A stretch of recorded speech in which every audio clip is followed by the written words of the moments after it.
Prince Harry's long-awaited reunion with his father, King Charles, was supposed to feel like a soft reset.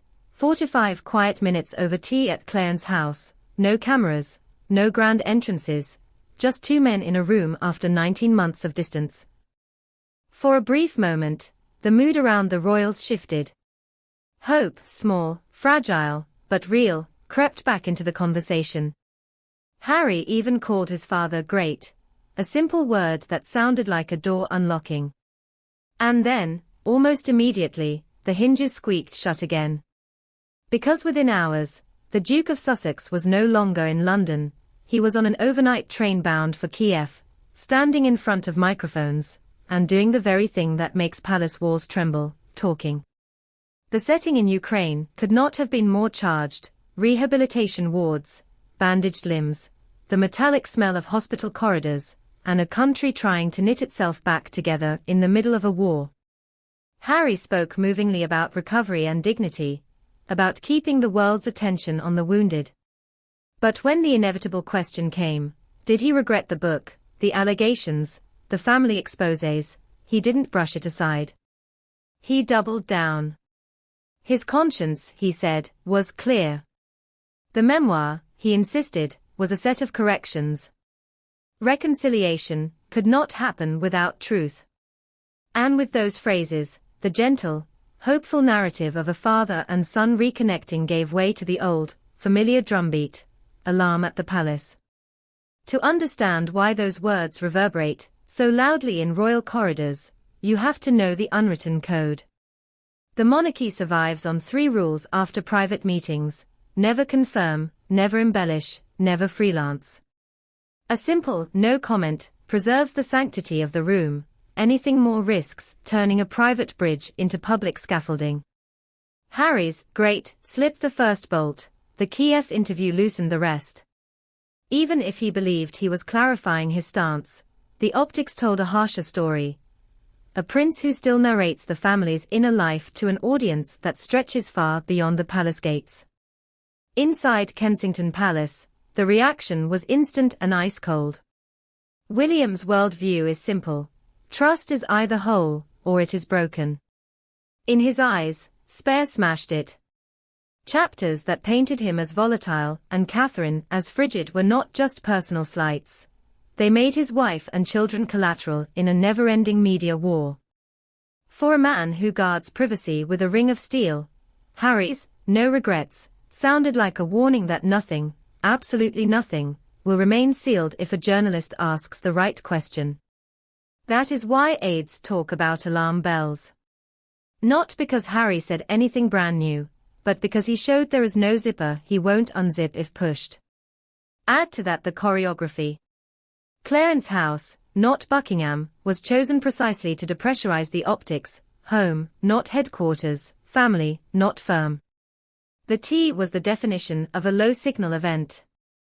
The palace would have liked it to stay that way. A quiet touchpoint, logged but not litigated. Instead, the reunion immediately became Act 1 in a 3-act media arc: the meeting, the praise, great, the defiant coda in Kiev. For William, that trilogy looks less like reconciliation and more like reputation judo: use a tender private moment to reload a public argument.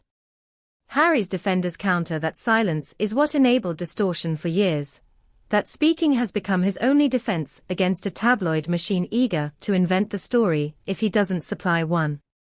They point to his work with wounded veterans, to Invictus as proof that he's not just stirring the pot, he's serving people. There's truth in that. The problem is that two truths can collide. Harry can be earnest and committed, and still be the worst possible steward of royal confidentiality. The monarchy runs on mystique. Harry runs on candor. The gears grind every time they touch. From the palace's perspective, there is also the question of sequencing. If you truly want to repair a relationship, you fix the plumbing before you open the taps. Step 1, make amends in private, including to the people you named, most of all Catherine. Step 2, stop feeding the narrative beast for a meaningful period. Let the absence of drama become the story.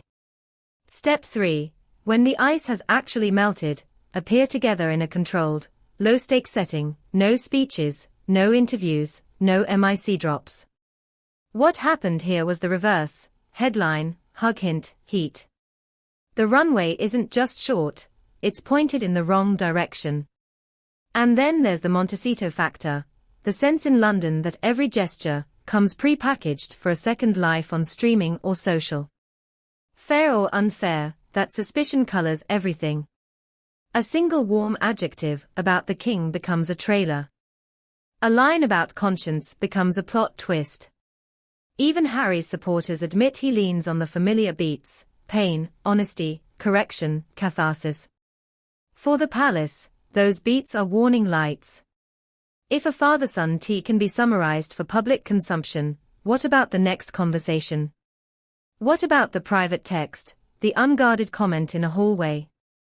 The royal system cannot function if every room feels bugged by the possibility of a quote. William's calculus is made tougher by circumstance. The crown today is juggling fragilities: his father's health, his wife's recovery, and the sheer volume of duty passing through his hands as the heir apparent. In that context, Harry's ongoing commentary isn't just irritating, it is operationally risky. It drags the family back into a story they are trying to mute, pulls Catherine into crosshairs she never acknowledges, and threatens to overshadow engagements that require the public's full attention. For William, this isn't about coldness versus warmth, it's stability versus volatility. Consider how different the post-Kiev headlines might have looked if Harry had used 6 words: no comment, today is about Ukraine. He could have starved the royal angle and fed the humanitarian one. He chose instead to reassert the thesis of spare. Maybe that felt like integrity. In London, it reads like indiscipline. And because the palace cannot respond without inflaming the story, William is forced into silence, again, while looking like the obstinate brother who won't play along with the reconciliation narrative. There's a larger philosophical split here, too. Harry believes confession cleanses, that sunlight is the best disinfectant. William believes discretion dignifies, that some things grow only in the dark. Both positions have logic. But only one is compatible with the institution William will one day lead. A confessional monarchy is not a monarchy, it's a reality show. A silent Sussex brand is not the Sussex brand, it's a void. Those truths are not going to change, regardless of how many teas are poured at Clarence House. What, then, is the endgame? For Charles, it is simple and human: see my son, hold my grandchildren, avoid another public detonation. For William, it is structural: protect the crown, shield his family, drain oxygen from the feud. For Harry, it seems existential: tell the story as he lived it and still find a path back to the places and people he loves. These aims are not identical, in some moments they are mutually exclusive. That is why a single interview answer can turn a hopeful afternoon into a difficult week.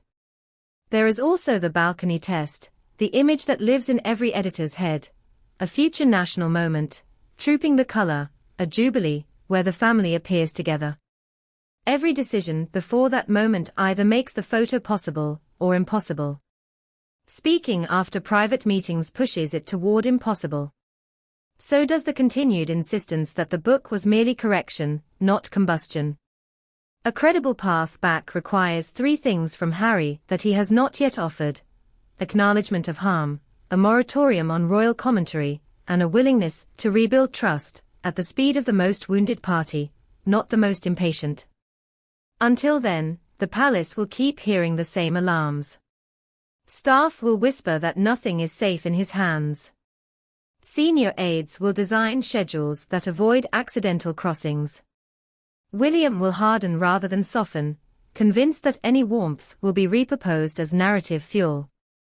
And Charles, the father who still believes love can outlast all of this, will try to host another tea and hope that this time it doesn't spill beyond the saucer. The saddest part is that Harry's work in Ukraine deserved a clean stage. The men and women he met are fighting for breath, for mobility, for a new identity after injury. Their stories should have been the headline. Instead, they became the backdrop for a familiar family argument. That is the tragedy of the current dynamic, even when Harry stands in a place that should quiet all controversy, the echo follows him. Because he brings it with him. So here we are again, one step forward, two quotes back. The palace won't publicly scold him, William won't publicly forgive him, Charles will privately try again. And the public, who keep hoping for a photograph that feels like peace, will have to settle for another episode of careful smiles and careful silences. The door that seemed to crack open at Clarence House hasn't slammed shut, but it does have a new bolt on it now. The memory that even a great tea can turn into tomorrow's headline if a microphone is near. Can it change? Of course. Families change when someone decides to do the hard, unglamorous work, apologize, wait, keep quiet, repeat. But that work rarely comes with applause, and it never comes with an interview. Until someone chooses silence over story, the alarm will keep ringing, and the balcony will stay out of reach.